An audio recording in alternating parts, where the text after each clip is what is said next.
Hi అండి, అందరికీ నమస్కారం. మరి మార్గశిర మాసం ప్రారంభం కాబోతుంది కదండి. 2024వ సంవత్సరం డిసెంబర్ 2వ తారీఖు నుంచి మార్గశిర మాసం ప్రారంభమవుతుంది. మాసానాం మార్గశీర్షానాం అని చెప్పి శ్రీకృష్ణ భగవానుడు భగవద్గీతలో చెప్పాడు. అంటే మాసాలన్నింట్లో కూడా మార్గశిర మాసం తానే అని, ఎంతో ముఖ్యమని చెప్పాడు. మరి కార్తీక మాసం నెల రోజులు కూడా శివకేశవులు ఇద్దరిని పూజిస్తాము కదా. ఇక మార్గశిర మాసం ఆ లక్ష్మీదేవిని పూజిస్తాము. మరి ఈ నెలలో వచ్చే 4 గురువారాలు కూడా శ్రీ మహాలక్ష్మి పూజకు చాలా ప్రత్యేకం.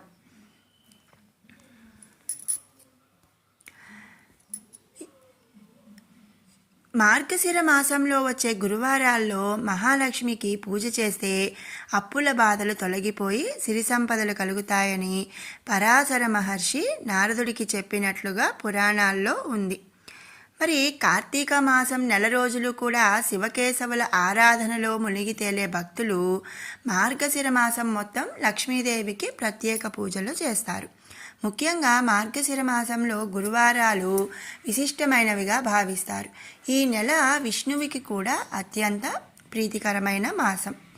మరి మార్గశిర గురువారం పూజా విధానం ఇప్పుడు తెలుసుకుందాము. సూర్యోదయానికి ముందే నిద్రలేచి ఇల్లంతా శుభ్రం చేసి ఇంటి ముందు మహాలక్ష్మికి ఆహ్వానం పలుకుతూ ముగ్గు వేయాలి. తలకు స్నానం చేసి దేవుడి మందిరం సిద్ధం చేసుకోవాలి. ముందుగా గణపతి పూజ చేసి అనంతరం అమ్మవారికి షోడశోపచార పూజ చేయాలి. భారీగా పూజ చేసే సమయం లేనివారు భక్తి శ్రద్ధలతో దీపారాధన చేసి శ్రీ మహాలక్ష్మి అష్టోత్తరం, కనకధారా స్తోత్రం చదువుకున్నా కూడా మంచి ఫలితం ఉంటుంది. శ్రీ మహాలక్ష్మి గాయత్రి, ఓం మహాలక్ష్మీ చ విద్మహే విష్ణుపత్నీ చ ధీమహి తన్నో లక్ష్మీ ప్రచోదయాత్, ఈ నామాన్ని మనం చదువుకోవాలి.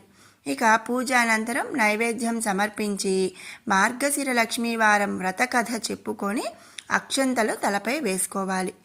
ఇక 2024వ సంవత్సరంలో మార్గశిర గురువారాలు ఎప్పుడు వచ్చాయి, మరి ఏ రోజు ఏ నైవేద్యం సమర్పించాలి అనేది ఇప్పుడు తెలుసుకుందాము. డిసెంబర్ 5వ తారీఖు మార్గశిర మాస మొదటి గురువారం. ఈరోజు అమ్మవారికి నైవేద్యంగా పులగమన్నం పెట్టాలి. ఇక డిసెంబర్ 12వ తారీఖు మార్గశిర మాసం 2వ గురువారం. ఈరోజు అమ్మవారికి అట్లు, తిమ్మనం నైవేద్యం పెట్టాలి. ఇక డిసెంబర్ 19వ తారీఖు మార్గశిర మాసం 3వ గురువారం. ఈరోజు అమ్మవారికి అప్పాలు, పరమాన్నం నైవేద్యంగా సమర్పించాలి. ఇక డిసెంబర్ 26వ తారీఖు మార్గశిర మాస 4వ గురువారం. ఈరోజు అమ్మవారికి పులిహోర, గారెలు నైవేద్యంగా సమర్పించాలి.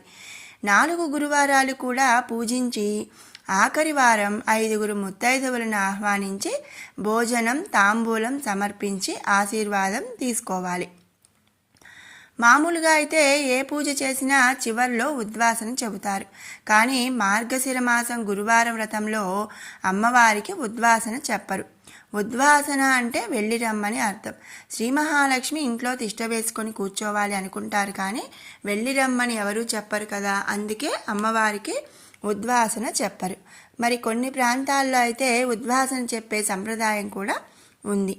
ఇక మార్గశిర మాసంలో నియమాలు తప్పనిసరి.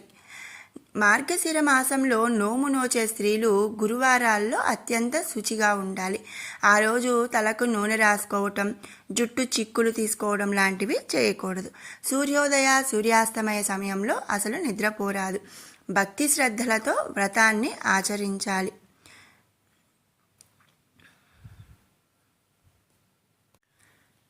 మరి మార్గశిర లక్ష్మీవార వ్రత కథ. పూర్వం కళింగ దేశమందు ఒక బ్రాహ్మణుడు కలడు. అతనికి సుశీల అను ఒక కూతురు కలదు. ఆమెకు చిన్నతనమున తల్లి చనిపోయినందున సవతి తల్లి పిల్లను ఎత్తుకొమ్మని చెప్పుచు కొంచెం బెల్లం ఇచ్చేది. ఆ సుశీల సవతి పిల్లలను ఆడించుచు ఇంటి వద్ద సవతి తల్లి మార్గశిర లక్ష్మీ పూజ చేయుట చూసి ఆమె కూడా మట్టితో మహాలక్ష్మిని చేసి జిల్లేడు పూలతోనూ ఆకులతోనూ పూజ చేసి ఆడుకోమని ఇచ్చిన బెల్లాన్ని నైవేద్యం పెట్టుచు ఆడుకునేది ఆ సుశీల. ఇలా కొన్నాళ్లకు సుశీలకు వివాహమయ్యింది. అత్తవారింటికి పోవుచూ తాను తయారు చేసుకున్న లక్ష్మీదేవి మట్టి బొమ్మను తీసుకువెళ్ళింది. ఇలా వెళ్ళిన వెంటనే కన్నవారు నిరుపేదలు అయ్యారు. ఈమె ఇంట మహాదైశ్వర్యం అనుభవిస్తున్నారు. పుట్టింటి వారు కటిక దరిద్రులైన సంగతి తెలుసుకొని సుశీల చాలా బాధపడుతుంది. తల్లి దరిద్రమును భరించలేక కొడుకును పిలిచి, నాయన, నీ అక్క ఇంటికి వెళ్ళి ఏమైనా డబ్బులు తీసుకురమ్మని చెప్పి పంపించింది. సుశీల ఇంటికి తమ్ముడు వెళ్ళి వారి దారిద్ర్యం గురించి చెప్పాడు. దరిద్రమును తెలుసుకున్న ఒక కర్రను దోలిపించి దాని నిండా వరహాలు పోసి అతనికి ఇచ్చింది. ఆ చిన్నవాడు కర్రను పట్టుకొని వెళుతుండగా దారిలో కర్ర వదిలి వెళ్ళిపోయాడు. ఆ కర్ర ఎవరో తీసుకుని వెళ్ళిపోయారు. ఇంటికి వెళ్ళిన కొడుకుని తల్లి ఏమి తెచ్చావు అని అడుగగా ఏమీ తేలేదు అని చెప్పాను. మన దరిద్రం ఇంతే అని అనుకున్నారు. కొంతకాలం తరువాత సుశీల తమ్ముని పరిస్థితిని అడిగి తెలుసుకున్నది. వారి దరిద్రంలో ఎటువంటి మార్పు రాలేదని తెలిసి ఒక చెప్పులు జత తెప్పించి వాటిలో వరహాలు పోసి కుట్టించి వాటికి గుడ్డ చుట్టి తమ్మునికి ఇచ్చి అది తీసుకుని వెళ్ళి తండ్రికి ఇమ్మని చెప్పాను. సరే అని తీసుకుని వెళ్ళి మార్గమధ్యలో దాహం వేసి ఒక చెరువు గట్టున చెప్పులు మూట పెట్టి నీరు తాగి వచ్చేసరికి ఎవరో వాటిని తీసుకొని పోయారు. జరిగిన విషయం తల్లికి చెప్పాడు. తల్లి జరిగిన దానికి బాధపడి మన దరిద్రం ఇలా ఎందుకు ప్రాప్తించిందో అనుకొనెను. మరలా కొన్నాళ్లకు కొడుకును పంపిస్తూ ఈసారి అయినా జాగ్రత్తగా తీసుకురమ్మని చెప్పాను. అక్కకు పరిస్థితి ఇది వరకు ఉన్నట్టే ఉందని చెప్పాను. అప్పుడు సుశీల ఒక గుమ్మడి పండు తెప్పించి తొలచి దాని నిండా వరహాలు నింపి ఆ పండు అమ్మకి ఇమ్మని చెప్పింది. సరే అని తీసుకువస్తుండగా సాయం సమయంలో ఒక చెరువు వద్దకు వచ్చి దానిని గట్టు మీద ఉంచి సాయం సంధ్యావందనం చేస్తూ ఉన్నాడు.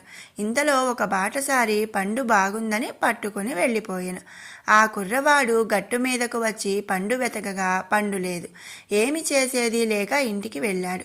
తల్లి ఏమి తెచ్చితివి అని అడుగగా జరిగినది చెప్పాను. తల్లి విచారించింది. కొన్నాళ్లకు తల్లి ఇంటి దగ్గర పిల్లలను ఉంచి కూతురు దగ్గరకు వెళ్ళెను. తల్లిని చూసి సుశీల వారి దరిద్రమును తెలుసుకొని చింతించి మార్గశిర లక్ష్మీవారం నోము నోచిన ఐశ్వర్యం వచ్చునని తలచినది. అమ్మ, ఈరోజు మార్గశిర లక్ష్మీవారం, నోటిలో ఏమి వేసుకోకు, మనం వ్రతం చేసుకుందామని చెప్పాను. ఆమె కూడా అలాగే, నేనేమైనా చిన్నదాననా, ఎందుకు తింటాను అని చెప్పి పిల్లలకు చద్ది అన్నం పెట్టి నోటిలో ఒక ముద్ద వేసుకున్నది. కూతురు వచ్చి, అమ్మ స్నానం చేయి, మనం వ్రతం చేసుకుందామంది. అప్పుడు జరిగినది తల్లి చెప్పినది. ఆ వారం కూతురు మాత్రమే చేసుకున్నది. రెండవ వారం వ్రతం చేసుకుందాం అనుకున్నది. అప్పుడు పిల్లలకు తలకి నూనె రాస్తూ తాను రాసుకున్నది. ఆ వారం కూడా వ్రతం చేయ వీలు కాలేదు. మరుసటి వారం అమ్మ ఈసారైనా జాగ్రత్తగా ఉండమని చెప్పినది. పిల్లలకు తలదువ్వుతూ ఆమె తలదువ్వుకొని వ్రతం చేయలేకపోయినది. కూతురు మాత్రమే చేసుకున్నది. ఇక 4వ వారం ఈసారి అయినా చాలా జాగ్రత్తగా ఉండమని చెప్పి సుశీల తల్లి ఈ పని చేయకుండా ఉండటానికి ఒక గోతిలో కూర్చోబెట్టినది. పని అయిన తర్వాత అమ్మను తీసుకొని వచ్చి స్నానం చేస్తే పూజ చేసుకుందామని పిలవగా తల్లి పిల్లలు అరటిపండు తిని నేను కూర్చున్న చోట అరటి తోలు వేశారు. నేను తోచక అది తిన్నా అని చెప్పింది. అయ్యో అని తలచి కూతురు పూజ చేసుకొని 5వ వారం మార్గశిర లక్ష్మీవారం వ్రతం ఆఖరి వారం. అప్పుడు సుశీల తల్లిని తన కోగుకు కట్టుకొని పని పూర్తి చేసుకొని తల్లిచే స్నానం చేయించి వ్రతం చేయించింది. పూర్ణ కుడుములు తల్లిచే నైవేద్యం పెట్టించింది. కానీ మహాలక్ష్మి దూరంగా వెళ్ళిపోయినది.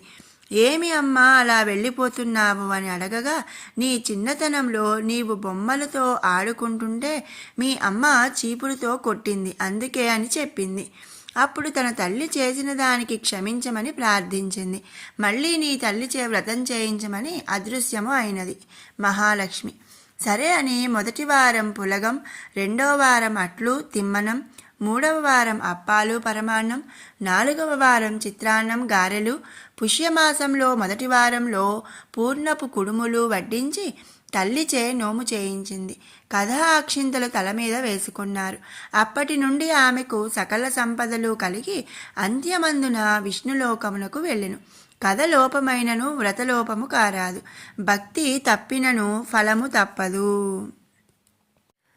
విన్నారు కదండి, మార్గశిర లక్ష్మీవారం